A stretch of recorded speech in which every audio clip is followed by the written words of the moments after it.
뭔가에 씌이거나 노려지거나 누가 따라오거나 하면 진짜 큰일 난다는 걸 가장 먼저 얘기해 두겠다.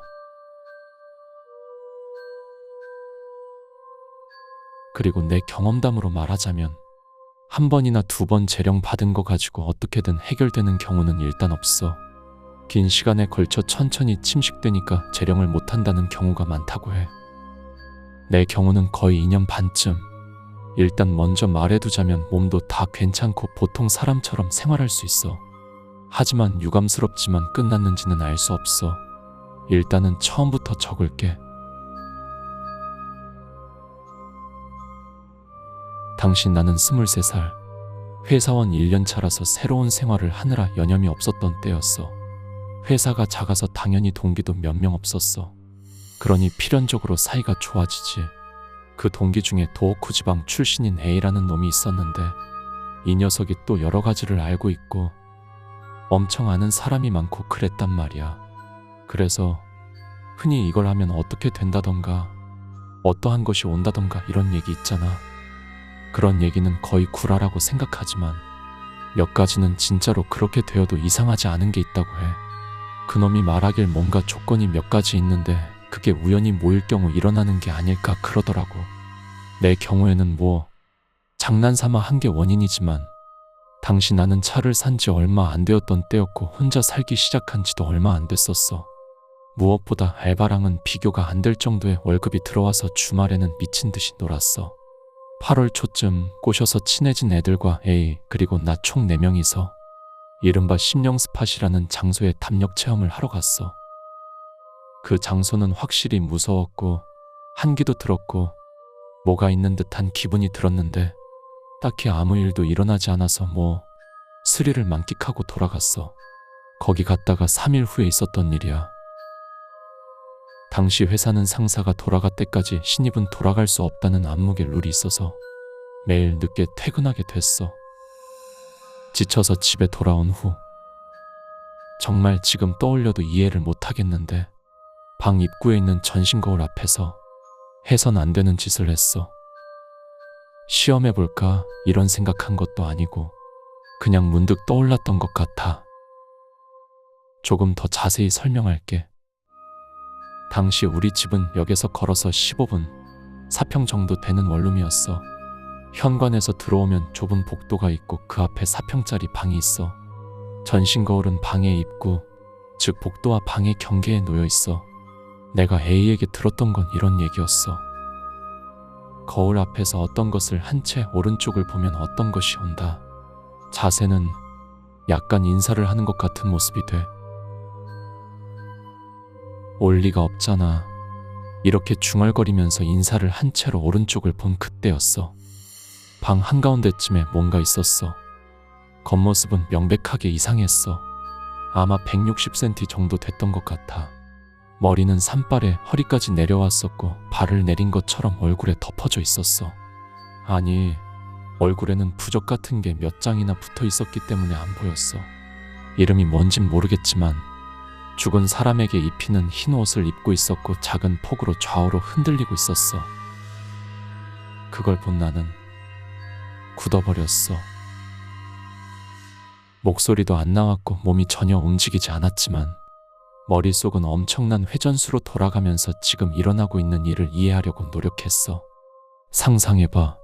좁은 원룸에 소리도 없는 방 한가운데쯤에 뭔가 있다는 상태를. 머릿속에서는 원인을 확실하게 아는데 일어나고 있는 현상을 이해할 수 없어서 혼란의 소용돌이에 빠져 있어. 좌우지간 정상이 아니잖아. 불은 켜져 있는데 오히려 그게 무서운 거야. 갑자기 튀어나온 그놈이 보이니까 그놈 주변만 좀 푸르스름하게 보였어. 시간이 멈추었다고 착각할 정도로 조용했어. 일단 내가 낸 결론은 이거였어. 방에서 나가자. 바로 옆에 있는 구두를 나는 어째선지 천천히 신중하게 들었어. 그놈한테서 눈을 뗄 수가 없었어. 눈을 떼면 큰일이 날 거라고 느꼈으니까 슬그머니 복도의 반쯤을 지난 부근에서 몸을 좌우로 움직이던 그놈 움직임이 점점 커지기 시작했어. 그와 동시에 뭔가 신음소리 같은 걸 내기 시작했어. 그 후 어떻게 됐는지는 사실 잘 기억이 안 나. 정신을 차리니 역 앞 편의점에 들어와 있었어. 2009년 11월 26일 밤 11시 58분. 어쨌든 사람이 있는 편의점에 도착해서 안심했어.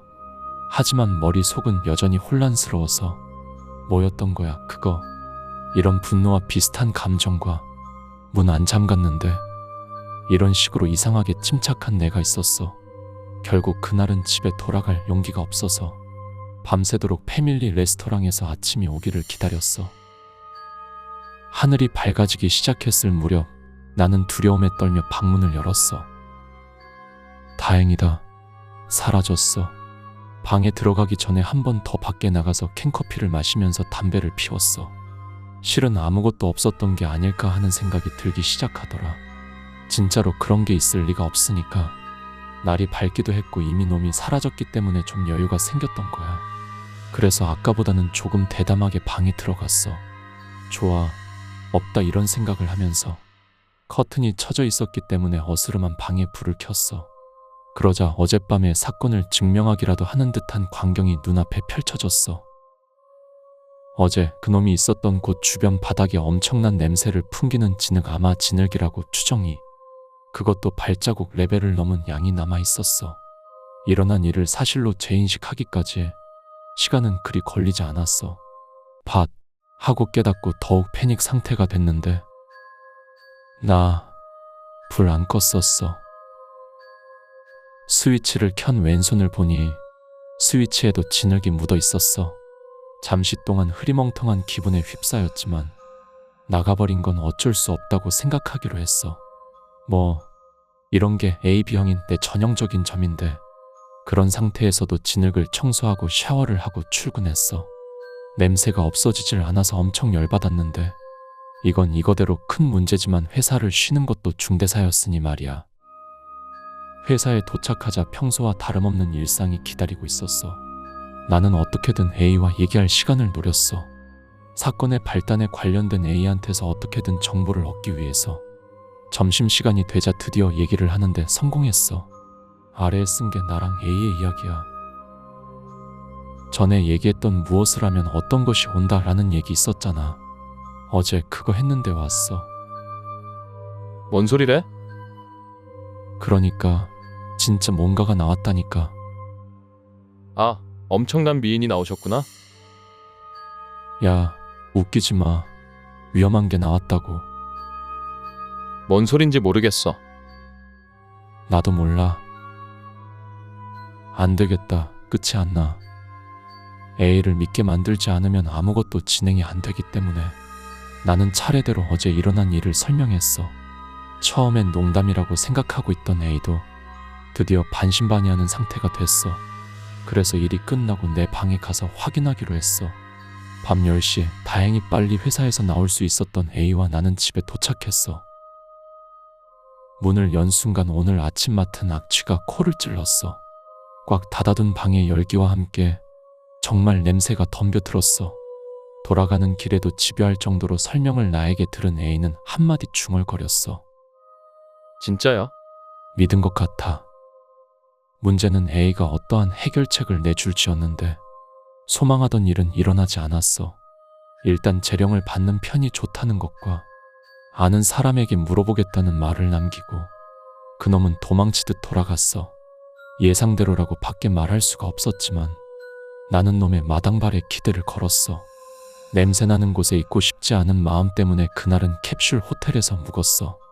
오늘 밤에도 그게 나오면 끝일지도 모른다고 생각한 게 본심이야. 다음날 일단 근처 절에 갔어. 솔직히 회사가 중요한 상황이 아니잖아. 스님께 얘기를 하니 전문이 아니라서 모르겠어요. 얼마간 쉬면 어떨까요? 분명 기분 탓일 겁니다. 이런 태평스러운 대답이 돌아왔어. 더러운 세상. 그날은 도시에서 유명한 절과 신사를 몇 곳 돌아다녔지만 전부 별반 차이가 없었어. 지쳐버린 나는 사이타마에 있는 친가에 내려갔어. 정확히는 외할머니가 신세를 지고 있는 S선생이라는 여승에게 상담을 하고 싶었어. 솔직히 말하자면 그 사람 말고 제대로 내 얘기를 들어줄 만한 사람이 떠오르지 않았던 것뿐이야. 여기서 S선생이라는 인물을 소개할게.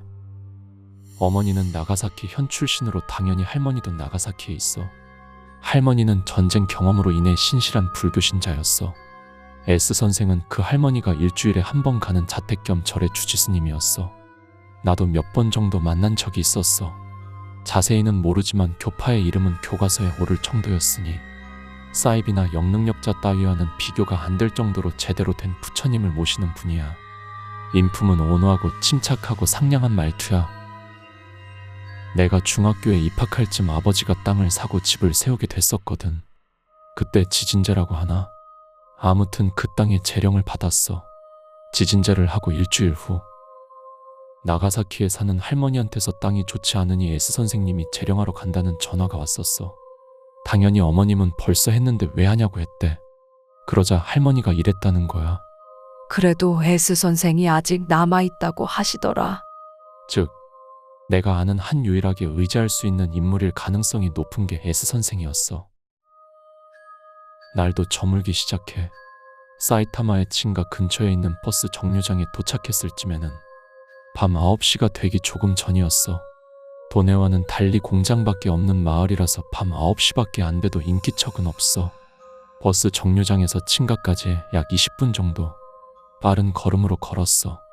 인기척이 없는 어두운 길을 가로등이 규칙적으로 나란히 서 있었어.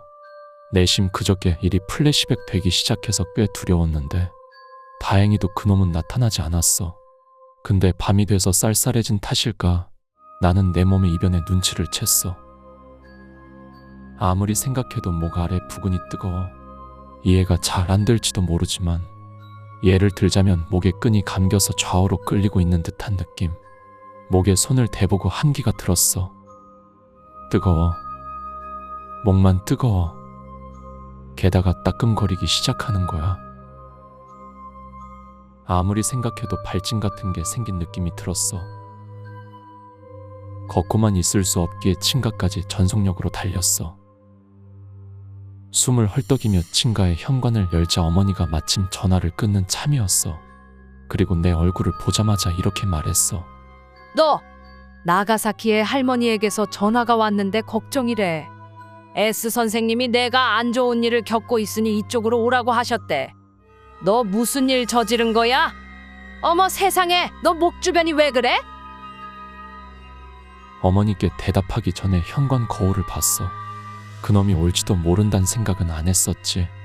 어째선지는 모르겠지만 그러자 목 주변 아랫부분에 꼭 밧줄이라 감겨져 있는 것처럼 훌륭한 빨간 선이 나 있었어.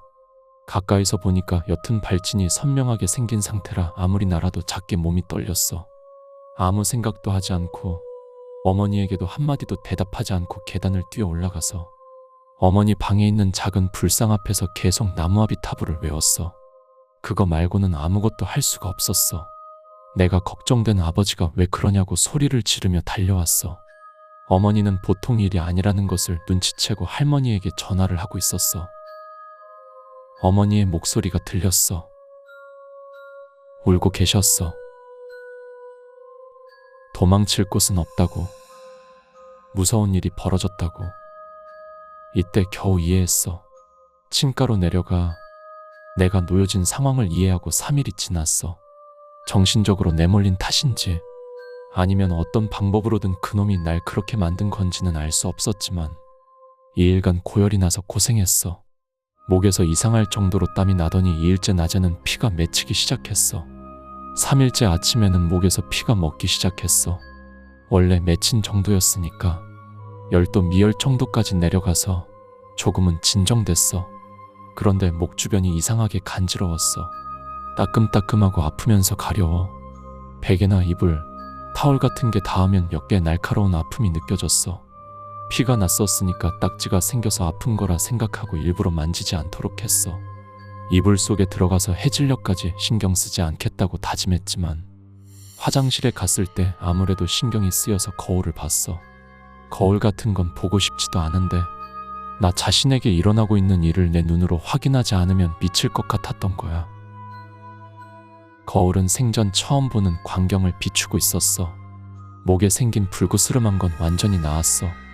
그 대신 발진이 커진 상태였어. 지금도 떠올릴 때마다 소름이 돋을 정도로 기분이 나쁘지만 굳이 세세한 묘사를 하게 해줘. 기분 나빠하지 말아줘.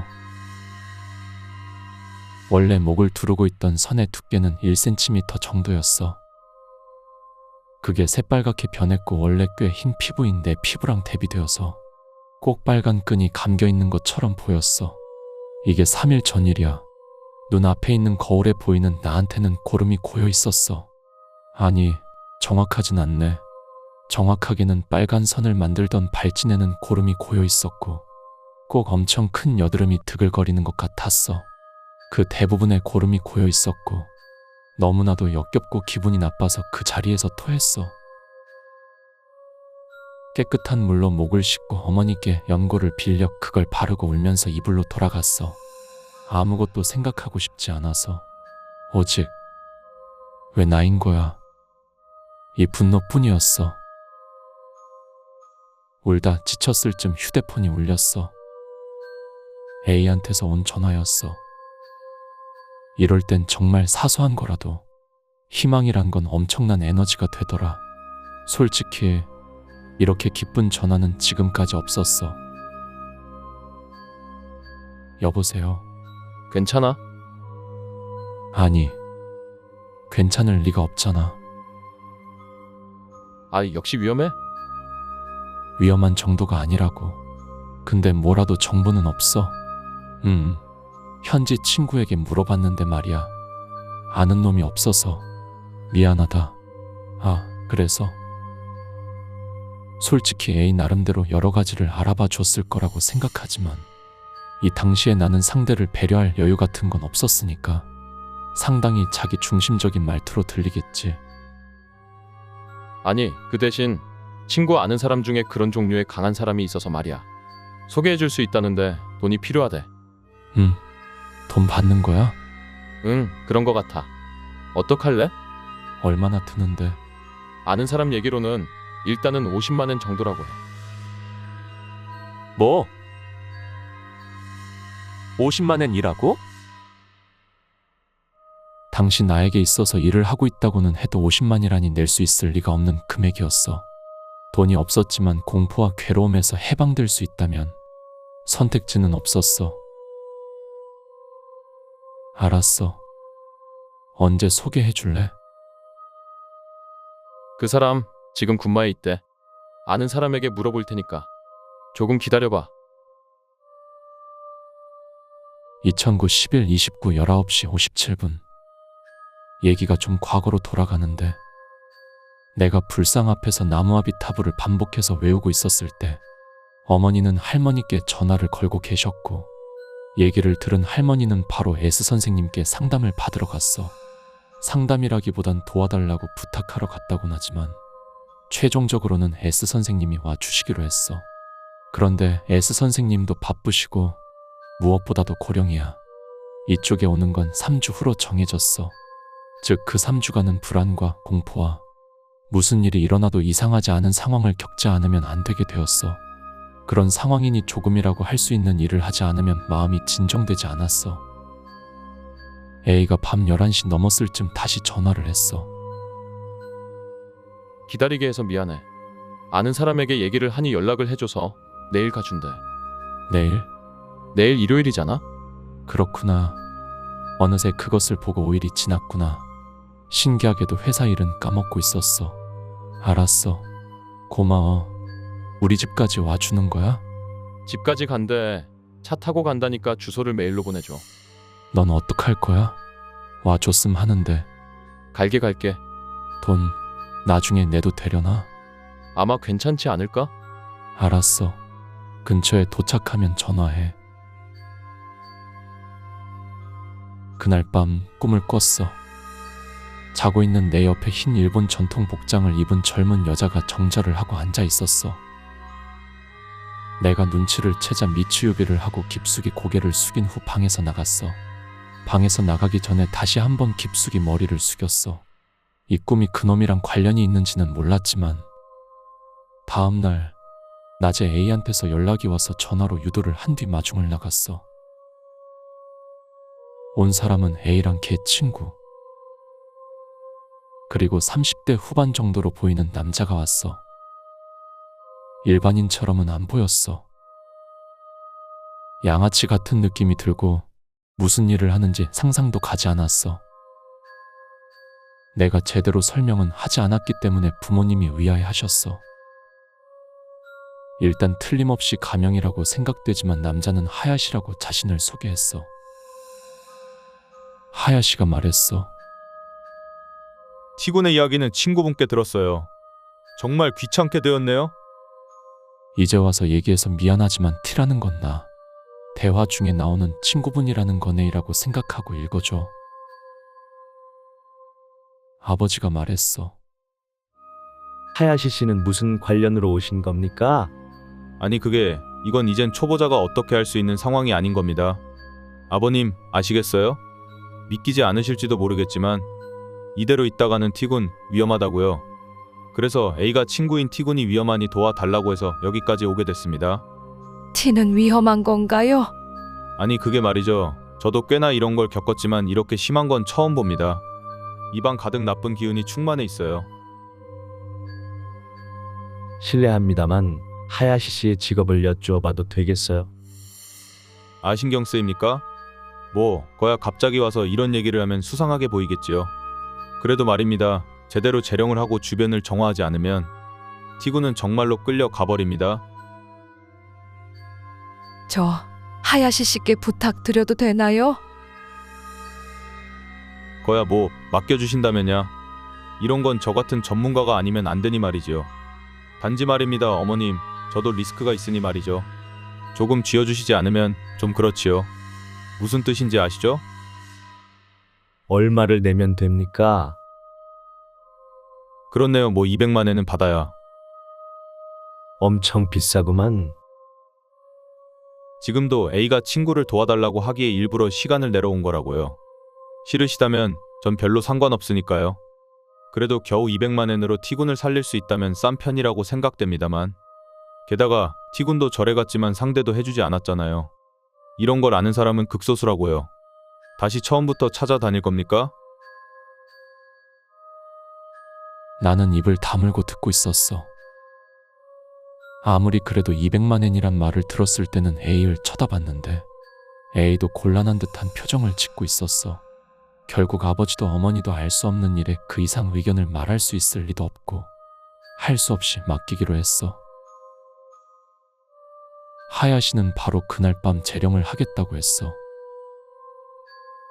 준비를 한다고 하면서 한 번 밖을 나갔어. 나가면서 부모님께 준비에 드는 돈을 받아갔어. 해질녘이 되어 돌아와선 양초를 세우고 부적 같은 종이를 온 방 안에 붙이고 무릎 옆에 수정 구슬을 놓고 염주를 쥐고 일본주라고 추정되는 술을 잔에 따랐어. 그러자 뭔가 그럴싸해지더라. 티군, 지금부터 재령을 할 거야. 이걸로 이제 괜찮을 테니까. 아버님, 어머님, 죄송합니다만 일단 집에서 나가 주시겠습니까? 어쩌면 영이 두 분께 붙을 수도 있으니. 부모님은 부득이하게 밖에 있는 차 안에서 대기를 하게 됐고 해가 지고 주변이 어두워졌을 쯤 재령이 시작됐어. 하야시는 불경 같은 걸 외우면서 일정한 타이밍으로 잔에 손가락을 넣고 내게 손가락에 묻은 술을 뿌렸어. 재령이 시작되고 시간이 상당히 지났어. 그러자 불경을 외우는 목소리가 띄엄띄엄 들리기 시작했어.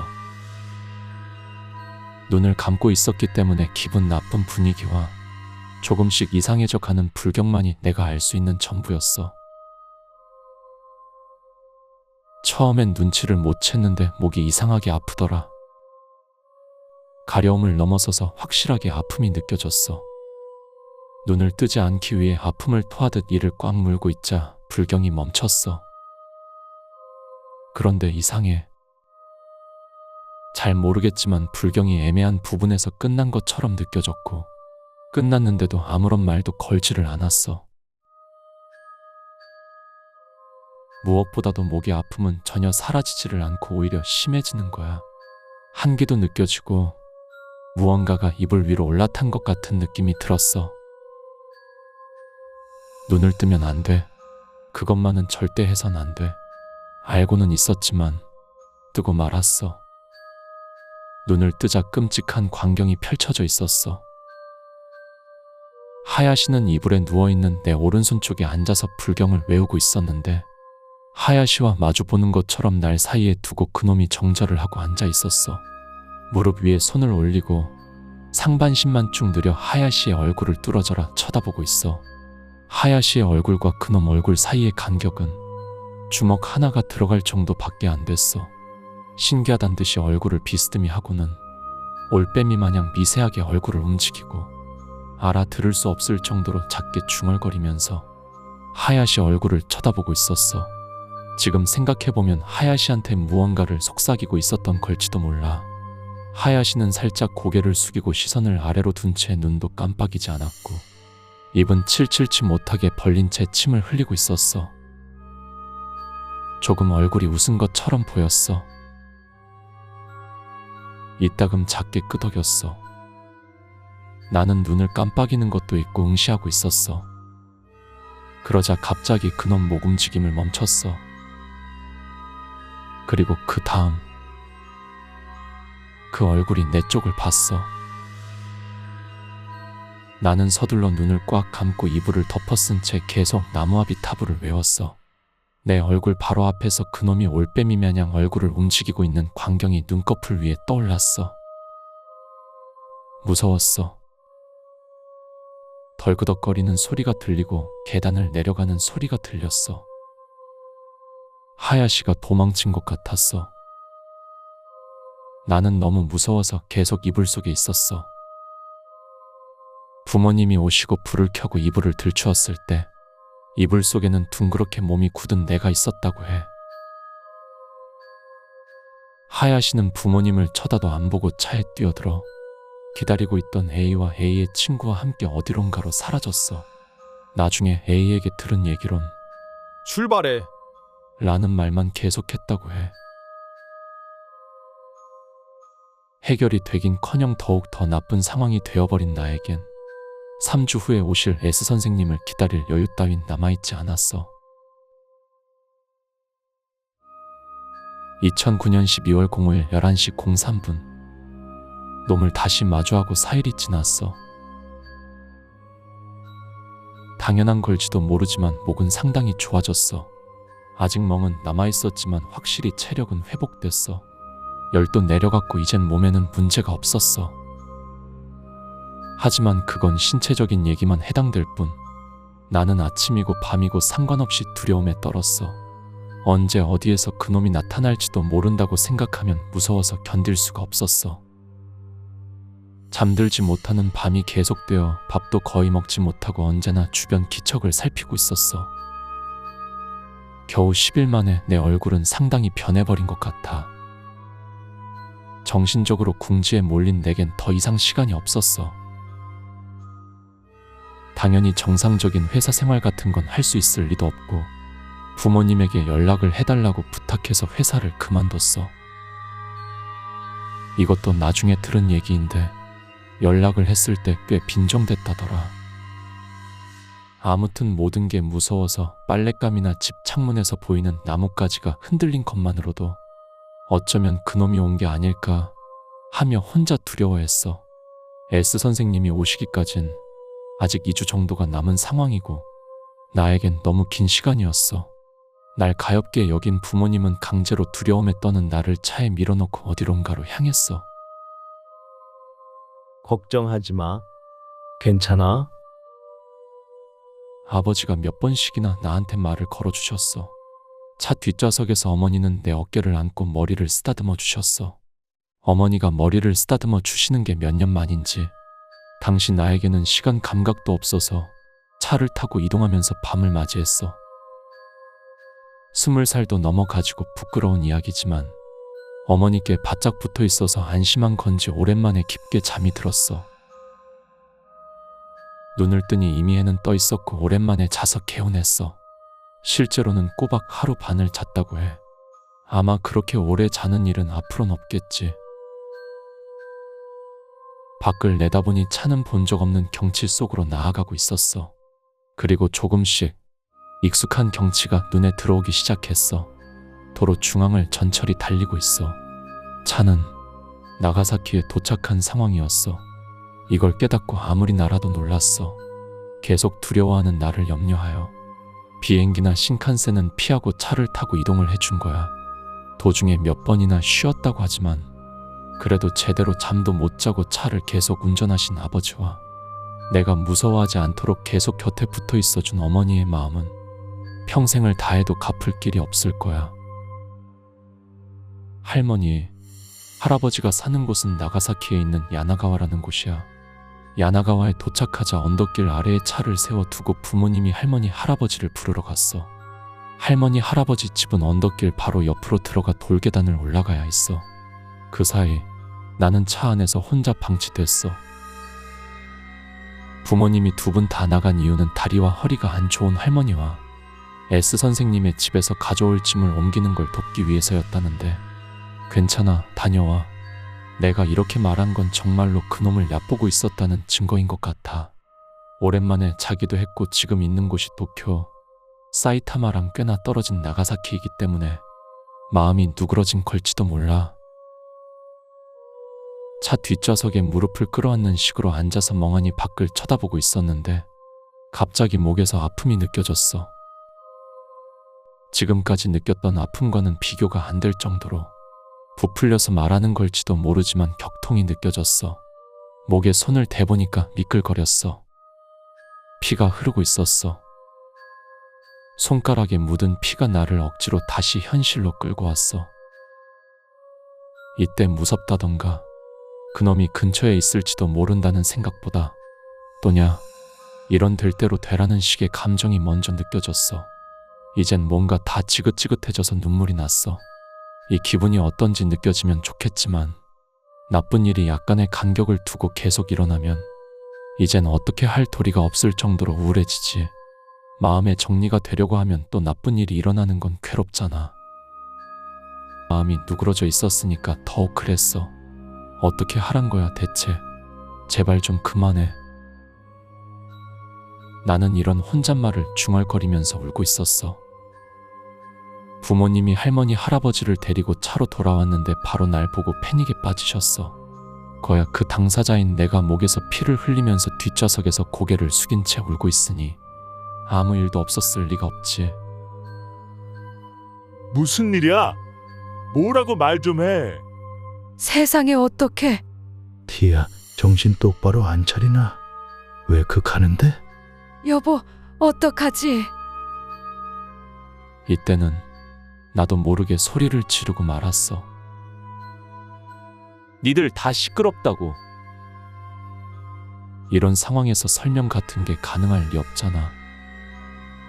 니들은 아무것도 못하는 주제에 닥치고 있어. 이런 생각을 했어. 멋대로 나쁜 일을 당하고 회사는 그만두고 사기도 당할 뻔하고 이런 나 같은 쓰레기 자식을 위해서 노력해준 사람들인데 지금 생각해보면 정말로 부끄러워. 그리고 무슨 일이 있었냐면 살면서 딱 한 번뿐인데 아버지가 갑자기 내 왼쪽 뺨을 때렸어. 엄청나게 아팠어. 아버지는 장난 아니게 엄해서 몇 번이고 엄청 격하게 말싸움은 한 적이 있었지만 아마 태어나서 한 번도 맞아 본 적은 없었을 거야. 아버지의 방침으로 아이를 절대 때리지 않는다는 건 옛날부터 귀에 박히도록 들었었어. 날 때리시고 아버지는 딱 한마디. 할아버지와 할머니께 사과해. 조용하지만 격한 어조로 말씀하셨어. 그걸로 어째선지 진정이 됐다기보다는 너무 깜짝 놀라서 그때까지 느껴졌던 절망감이 어디론가로 사라져 버렸어.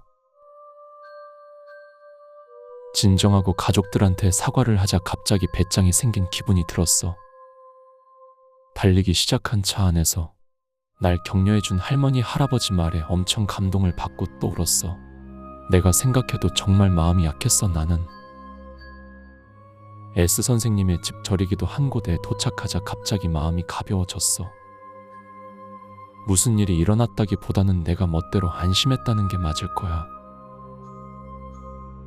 문을 지나고 징검돌이 깔린 좁은 길을 벗어나자 초로의 남성이 우리를 맞이해줬어. 그러고 보니 S 선생님의 집에는 언제나 손님이 계셨던 것 같아. 분명 할머니처럼 이곳을 다니는 사람들이 많기 때문이겠지. 안으로 들어가서 뒤쪽 현관으로 들어가니 5평쯤 되어 보이는 불관이 있었어. S 선생님은 내 기억대로 불상 앞에 놓여있는 방석 위에 정자를 하고 앉아 계셨고 천천히 뒤를 돌아보셨어. 디야, 이제 괜찮다. S 선생님이 봐주실 끼다. 오랜만이구나. 벌써 이렇게 늠름하게 자랐구나. 세월이 빠르네. S 선생님, 티는 괜찮을까요? 괜찮겠냐니 방금 도착했는데 S 선생님이라도 잘 모르신다 카이. 당신은 조용히 있거라. 참말로 내는 너무 걱정이 돼가. 그저 S 선생님의 앞에 오기만 했는데 지금까지 불안해하시던 할머니, 할아버지가 안정을 되찾으셨어.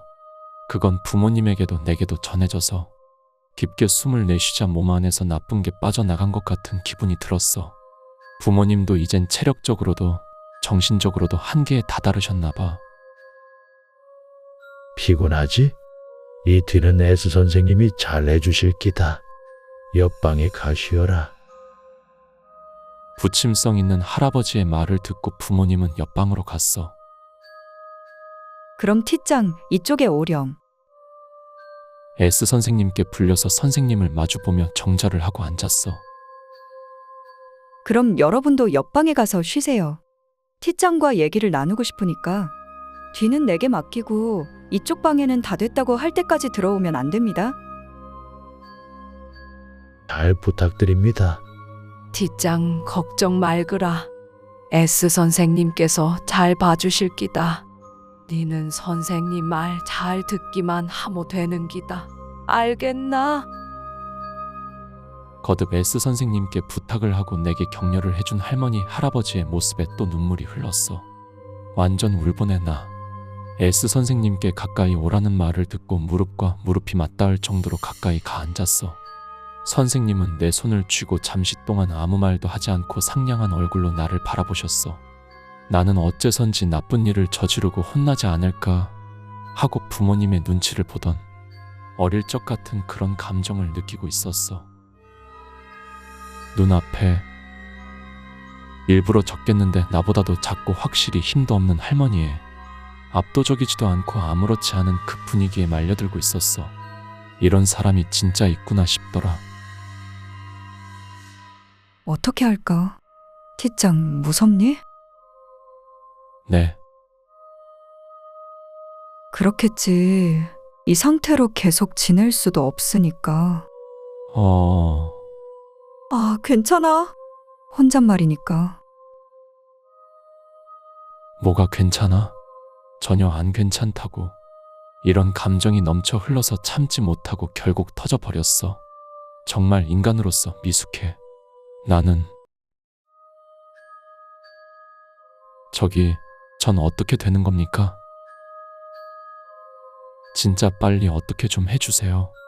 대체 뭡니까? 왜 그놈은 내게 붙어 다니는 겁니까? 진짜 제발 좀 그만해줬으면 좋겠어요. S 선생님, 어떻게든 안 되는 겁니까? 티군. 애초에 나는 딱히 나쁜 짓도 안 했다고요. 확실히 신령 스파되는 같지만 나만 간 것도 아니고 왜 나만 이런 일을 당해야만 하는 겁니까? 거울 앞에서 그 행동을 하면 안 된다는 것도 관련이 있는 겁니까? 진짜 왜 이 지랄인지 모르겠네. 어째서? 어째서? 이게 뭔 상황인지 이해가 안 갔어. 진짜로 뭔 지랄인지 몰라서 일단 그대로 적음.